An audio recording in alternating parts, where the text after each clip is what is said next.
Барлықтарыңызға сәлем. Біздің отбасымыздың көптен күткен демалысы басталды. Осы демалыста біздер үш қалаға баруды жоспарлап отырмыз. Ең бірінші баратын қаламыз ол Қазақстанның ең көне және жасыл қаласы болып саналатын шырайлы Шымкент қаласына келдік. Шымкент қаласының символы саналатын қызғалдақтарының әдемілігінен сөз жоқ. Және ауасы өте тамаша екен. Ең бірінші мезетте біздер осындай әдемі локациясы бар кафетерияға келдік. Тамақтары, локациясы өте әдемі жер екен. Біздің көңілімізден шықты. Әрі қарай біздер қаланы аралауға шықтық. Жолдасымның досы келіп бізді қыдыртты. Біздер жалпы Қазақстандағы ең бірінші салынған дендропаркке келдік.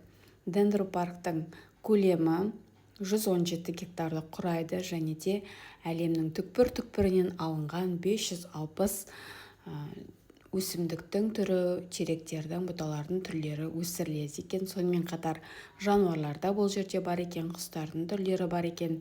Үйректерге балалар тамақ беріп, оларға қарап, тамсанып, жақсы көңіл күй сыйлады.